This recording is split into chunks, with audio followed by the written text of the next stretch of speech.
substantial size in the whole financial market? Well, I think that one of the important things in looking at this growth is that a lot of this growth, we should not kid ourselves, is actually drugged by reclassification of the investment of the assets. So when we say it has really grown, it has undoubtedly grown, but there's a lot of reclassification of assets within the total investment community because it is fashionable and because it is convenient to say that an investment is an SRI investment and therefore it makes it more appealing. So yes, I was convinced that it would have a significant growth.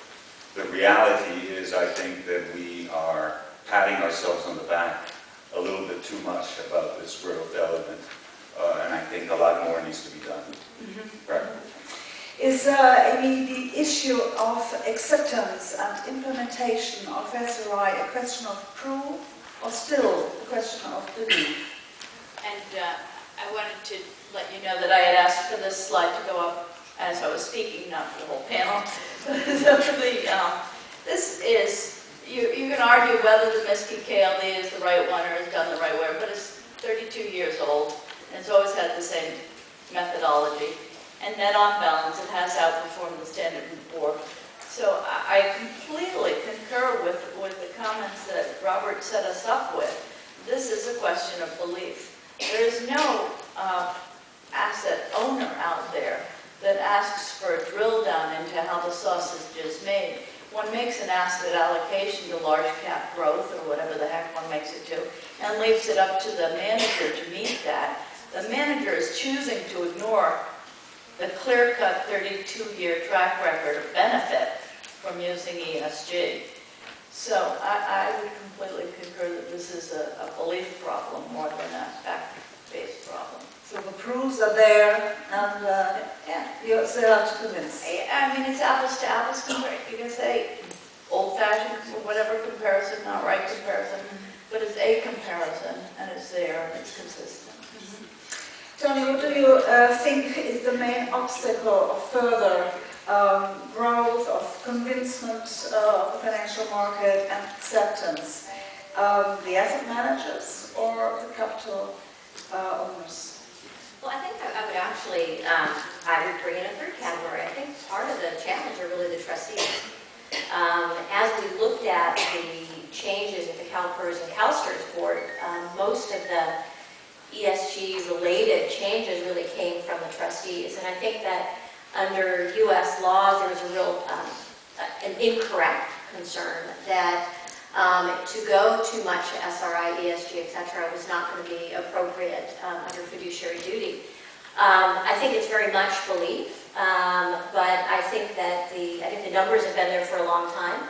And as we talk about externalities as in the first panel or the first speaker, I think that there's going to be a greater push there. So I think you both have to have better education of your asset managers, but the funds themselves and the trustees have to be open to the discussion and educated enough to have the discussion. And you told me, in contrary to Toni, that you think asset managers are the main obstacle. Why? Well, as I say, I mean, the trustees of the CalPERS are making an allocation to seasoned growth. They're not going to, so long as the performance benchmarks are met, they're not going to complain that you did it by avoiding nuclear power or some such.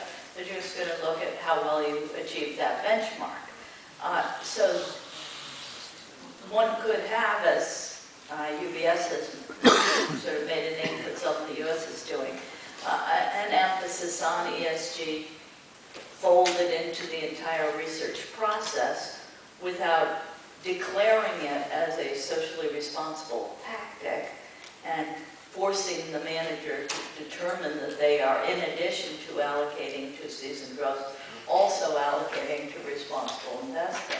But I don't disagree with the statement that the trustees are a driver in this thing. Trustees can make a tremendous amount of difference. I have been on the trustees side, and very often on the trustees side, it's staff that's we can't do well, that's your job. Either we can figure out how you do your job, or you can figure out how you do your job, and then they figure it out very well. Pavan told us that he pleads for more regulation for companies. Valéry, do you think that also in this sector we need much more regulation? Much more regulation in this sector? Honestly, I'm not absolutely sure. Obviously, we need more information, we need more quality, we need more data, we need a lot of things. But yes, definitely, we benefit a lot if companies could disclose more information, especially on very, what I call, objective data.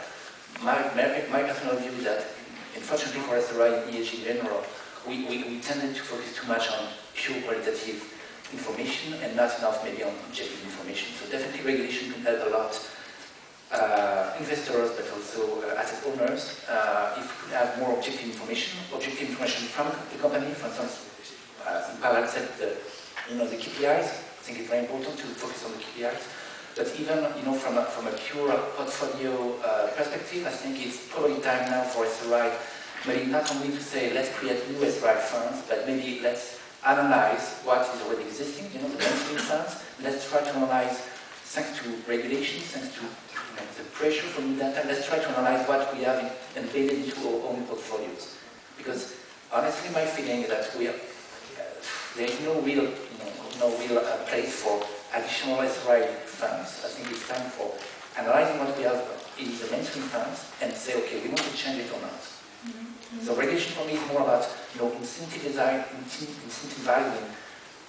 portfolio managers as well as companies to give more objective data. So it needs a reporting duty? Oh, I don't know. I have a specific view on this. I think that in reality, we're getting what we're paying for, which basically means that as long as we have a governance system that basically drives people for short-term results and compensates the whole chain, including eliminating board accountabilities in companies and in the corporate world, we're getting what we're paying for. So from a regulatory perspective, it's not about how much regulation we put in, it's what the quality of the regulation that we actually put in terms of accountability and driving results. That is, from my perspective, what I see as the real topic. We have to incentive people and companies to essentially be accountable for longer-term results. Once upon a time, we used to look at dividends in companies. We used to look, in addition to capital gains, but dividends was a key driver when, in the old investment times, now all of a sudden, ask anybody what the dividend policy of a company is, nobody cares, because everybody's looking at the short-term capital gain. So we've shifted away from that.